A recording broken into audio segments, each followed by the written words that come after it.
For well over a year, the United States has been conducting closed-door negotiations with Iran over the future of its nuclear program. And during almost the entirety of those negotiations, Israel has allegedly been spying on the communication between the U.S. and Iran and other partners in those negotiations, and then giving its intel to Republicans in the U.S. Congress. Now, what's perhaps most surprising about this, and we're going to go into how the U.S. Detected that they were being spied on, and some of the consequences long-term of the U.S. knowing that Israel was not only looking into those negotiations, but attempting to derail them by spreading them to President Obama's political enemies, but that the U.S. isn't even particularly frustrated about the first part of that, just the giving it to the Republicans. We have a senior U.S. official anonymously saying, "It is one thing for the U.S. and Israel to spy on each other. It is another thing for Israel to steal U.S. secrets and play them back to U.S. legislators to undermine U.S. diplomacy." And so that is pretty surprising. Now, what you will not be surprised to find out is that Israel frequently spies not just on, the United States or on other states, most places that they will spy on, and that the U.S. spies on Israel and all of our other enemies and allies as well. I think that to assume that there is not constant spying going on, regardless of military or economic allyship or not, is a little bit naive, but that they would then use that information not just for their own political calculus domestically, but to attempt to derail a process in an ally of theirs. And so that was surprising to me. Now, overall, we found out the White House discovered the operation when U.S. intelligence agencies spying on Israel intercepted communications among Israeli officials that carried details the U.S. believed could only have come from access to the confidential talks. And so they are admitting that, yes, we're angry that Israel has been spying and then spreading it, but we found out by spying on them. So at a base level, mutual spying going on. Yeah, so two funny things about that. One, we have to out ourselves as spying on them. To be outraged about their spying. So, yeah. A little glass house we're living in. Right. Now, at the same time, later in the Wall Street Journal article, they explain that, well, we have a special relationship with Israel, so we don't really sweat it too much when they spy on us. Like, we know the Chinese and the Russians, and actually the French also spy on us a lot, right? But we try to counteract that a lot because we don't want the Chinese and the Russians knowing our secrets. At least the French are allies. Still not a pleasant thing, right? Yeah, but no, they're not remotely pleasant. Yes, not pleasant that they're spying on.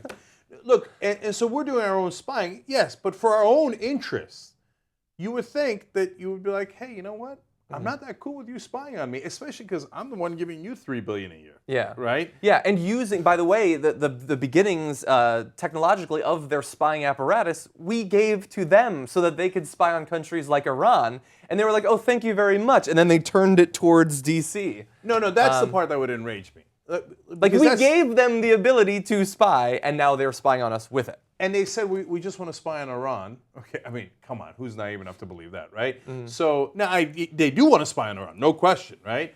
And then they're like, thanks, America, as John said, they use our technology to spy on us. Yeah. But there's got to be bounds of reason, even with the deepest ally. Yeah. Like, if my best friend came along and said, hey, Cenk, I really need technology because I've got this nuisance neighbor and I need to see what he's doing. Can you give me the best telescope you have? And I give it to him. And then he uses the telescope to try to see my wife naked. I'd be like, hey, you know what? We're not that cool anymore. Yeah. That was kind of not kosher, if you will. Okay, so, like, bounds of goddamn reason. Yeah. At the same time, though, while I find it to be sort of odd that they are turning it around on us, like, we've earned it. Like, we've told them we want you to have the capacity to spy on people. So how angry can we really be that they're using it on us? Like we provide, like, someday, like right now we're close military allies. 100 years from now, 200 years from now, that might not be the case. And if they at some point turn the weapons that we provided on them or the defense funding that we provided on them against us, I mean, we sort of made that bed. And now we need to lie on it with them in the future, I guess. By the way, we can't be too surprised, that's all I'm saying. We give a tremendous amount of weapons to Egypt. So if I said, hey, at some point maybe Egypt turns on us, depending on their government, you would find that completely plausible, right? And we've already had that situation happen. We gave weapons to the Mujahideen, and then they eventually turned them around against our helicopters and our soldiers. We armed them. Yeah. Once you give it away, you can't tell where the barrel is going to be pointed. And that goes with intelligence gathering as well. So don't get us wrong. We're saying we live in a glass house, and maybe we should have not given them the spying technology in the first place and go, oh my God, they used it against us. How dare they? Right. Now, having said that, the White House is right that it is particularly problematic to then use that not just to spy on us, but then to undermine us. Yes. So in essence, that's John's point, but brought to the issue of not weapons but spying. So they're not using, Israel's not using their weapons against the U.S. obviously, right? But they are using the technology weapons we've given them against us by saying, you want a peace deal with Iran, we don't want you to have a peace deal with Iran.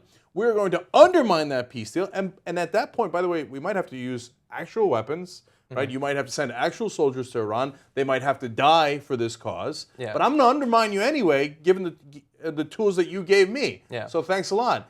And so that's why the Obama administration and the White House is super pissed now. And they should be. Yeah. I don't think you can really blame them for trying to find out as much as they can. And I guess once they have the information, they're going to do what they can to derail it. And so they provide it to the Republicans.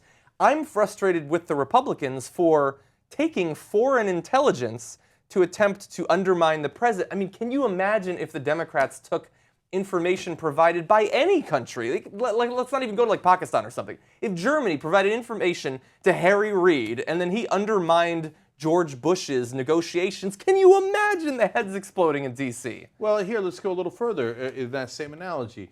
The French, who were opposed to the Iraq War, or the Turks, even better yet, opposed to the Iraq War, deep ally of the United States in the region, spying on the Americans, find out critical information about us, right? And they are against the Iraq War. They don't want the United States to go to war. And they undermine George Bush's policy by telling either important partners or the world, hey, here's America's secrets and why you shouldn't trust them when they tell you got to go take out Saddam Hussein. And the case actually was built on nonsense, so they could have undermined the satellite photography, or they could have done that, possibly. I think that a lot of people would have at that point stopped calling them great allies, right? The French. The French, the Turks, whoever in that analogy that gave the information. And also, to your point, the Democrats would have been considered traitors for they would have been traitors. Taking that information, using that information in public. By the way, it's classified information.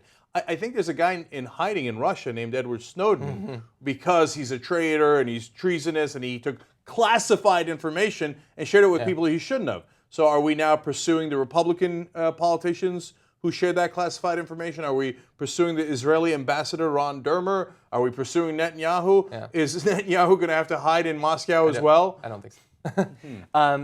Again, it's the Republicans that I am most frustrated with. I think the Israelis are acting exactly as you would expect almost any government to act. They are going to use the tools available to try to get the policies they want implemented. It's the Republicans who I have the most problem with. Now, I do want to give the Republicans a chance to respond. We have John Boehner saying, basically in these clips you're going to see, that the allegations that they had been consulted with by the Israeli ambassador are not true. Here's John Boehner.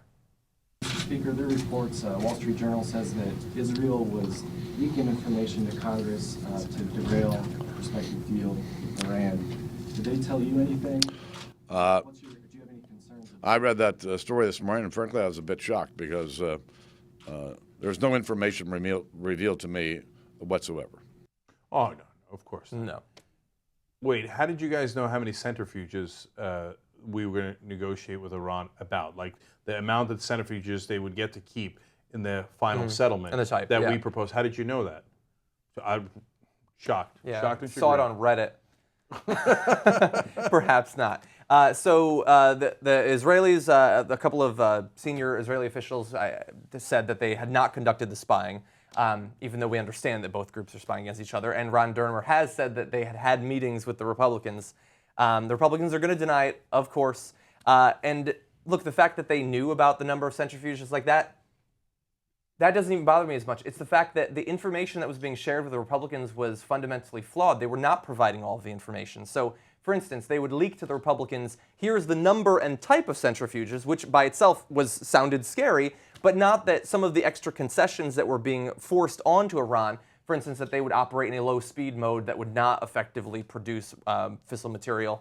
Like all that, like that information we're being lied to. The same as when Netanyahu came and said that he had information about their nuclear capabilities that directly contradicted the actual Israeli intel that had been shared with him. We found that out by Israeli intelligence officials saying that he had been lying. Now also the Israeli ambassador lying to the Republicans. Like, it would be one thing if accurate information was being spread and that was being made part of the discussion. But when it's inaccurate and the American people are being deceived by whichever party, by the Republicans or by the Israelis, that's when I have a major problem with it. So also, isn't it weird that we live in a world where our Congress cannot find out what's happening in negotiations, whether it's a trade agreement or with Iran, but we know Israel, for example, and perhaps the French and others, are spying in and know all the details. Now, in this case, the French are irrelevant because they're part of the negotiations. Exactly. So they would know anyway, right? So Israel is not part of the negotiations. So we know and are comfortable with, as long as they don't use it against us, that the Israeli government knows what the U.S. government is negotiating, but most of the U.S. government doesn't know. Yeah. Until the Israeli government tells them. Yeah. It's crazy. You know, by the way, though, maybe we can get a silver lining out of this. If any Israeli intelligence official knows inside information about what's going on in the TPP negotiations, please provide those to the Young Turks, because we would love to know. Right. Or our congressman. I will share them with John Boehner. All right, one last thing about this. A senior U.S. official said, if you're wondering whether something serious has shifted here, the answer is yes. These things leave scars. In my lifetime, I've never seen the U.S. and Israel be this angry at each other, right? So now the Republicans are spinning their own centrifuges, saying, no, Israel is our true one leader, and we hate our own leader, and all that stuff. So they're still doing what they're doing. But a lot of Democrats here, not just the Obama administration, a lot of Democrats that were deeply loyal allies of Israel, whether they had a left-wing government or a right-wing government, are now saying, I don't know about this government. I mean, this government is so right-wing, so opposed to the interests of what we're trying to do here as Democrats in the United States, that they're beginning to wonder, and then they've created this serious rift.